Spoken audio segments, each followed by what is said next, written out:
এত ঘাস হয়েছে বন্ধুরা, কি বললে বিশ্বাস করবে না। এই কিছুদিন হলো পরিষ্কার করলাম না, তোমাদেরকে দেখালাম তো। এই দেখো যাচ্ছে তাই অবস্থা ঘাসের।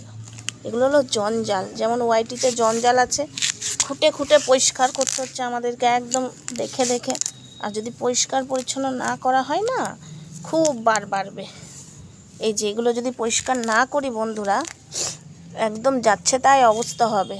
পুরো তুলে দিচ্ছি না, কারণ পুরো ঘাস তুলে দিলে পোকামাকড়দের কষ্ট হবে, ওই জন্য পুরো ঘাস তুলছি না, অল্প অল্প করে তুলে দিচ্ছি।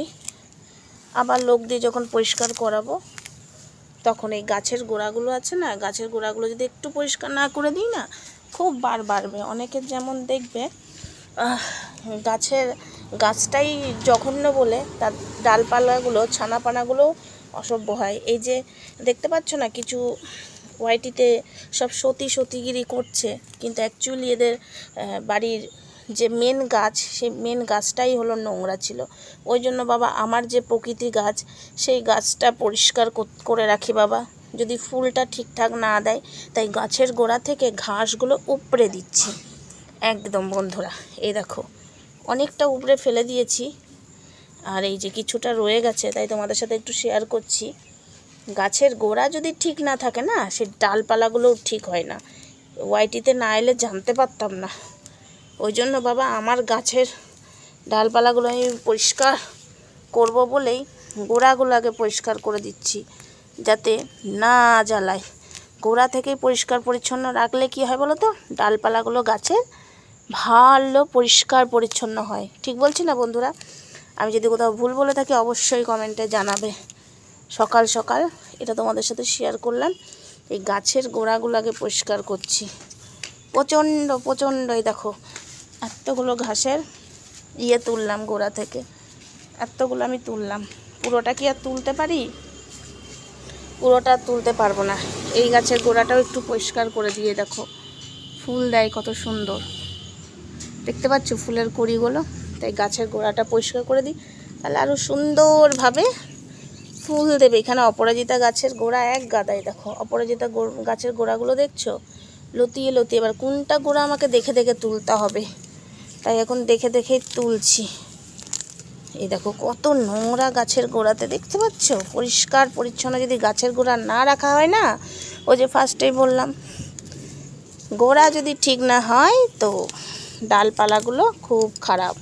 ওই জন্য গোড়া রাখি পরিষ্কার পরিচ্ছন্ন। আমি একটু এরকমই গো, রান্নাঘরের কড়াই, ভাতের হাঁড়ি এসব পরিষ্কার পরিচ্ছন্ন রাখতে পছন্দ করি, সেরকম গাছের গোড়াও তাই। না হলে না পুরো সব জঘন্য। ওয়াইটিতে দেখেছো তো সব সতীগুলো, ওই জন্য বলেছি তোদের মায়ের সতী সার্টিফিকেটগুলো আগে আনবি, দেখবো তোর মারা কত সতী ছিল। হ্যাঁ, সব দেখিয়ে টেকিয়ে নিয়ে এখন বলতে বসেছে আমরা সতী গো, ওয়াইটির সতী। সব সতীগুলোকে এক একটা সার্টিফিকেট দেওয়া হবে, একটা করে মেডেল দেওয়া হবে, গলায় মেডেল ঝুলানো হবে। সব অসভ্যগুলো, নোংরাগুলো, একটারও কোনো লেস নেই, এবার বড় বড় ডায়লগ মারতে বসে।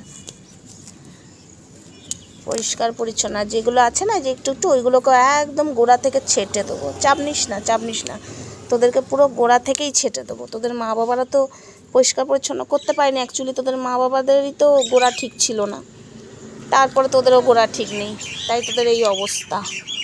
কি আর করা যাবে বল, কিচ্ছু করার নেই। সব বড় বড় ভাষণ দিতে আসে, ভাষণ তো সবাই দেয়, কাজে করে দেখায় কজন। সব নোংরা একটা ফালতু, তারপর আবার বড় বড় ডায়লগ মারে। ডায়লগের শুনলে না মাথাটাই গরম হয়ে যায় বন্ধুরা। এই দেখো আমার অনেকটা পরিষ্কার হয়ে গেল। এখান থেকে আবার মাটি উঠে যাচ্ছে। মাটি উঠিস না বাবা, মাটির অনেক দাম, কিনে লাগাতে হয়। এই যে গোড়াতে মাটি দেবো, ভালো মাটি দেবো। ভালো মাটি দিলে, সার ভালো দিলে গাছও ভালো হবে, জানো তো। আর সারের যদি অবস্থা খারাপ থাকে, তো ওই গাছের ওই অবস্থা, তার ডালপালার ওই অবস্থাই হবে। তো যাই হোক, এই পাতাগুলো এখন ঝরে যাবে বন্ধুরা, তারপরে নতুন জবা গাছে ফুল ফুটবে। এদিকে দেখো অপরাজিতা গাছটা কি সুন্দর লকলকিয়ে উঠেছে। এই দেখো সেই নয়নতারা ফুল ফুটেছে, এখানেও একটা আছে। আর দুপাটি গাছ সব গোড়াগুলো হালকা হালকা করে পরিষ্কার করে দিলাম। এই দেখো কত ঘাস ছিল, এই দেখো দেখতে পাচ্ছ কত ঘাস, প্রচুর প্রচুর। তো চলো, এটুকুই ছিল, পরিষ্কার করলাম।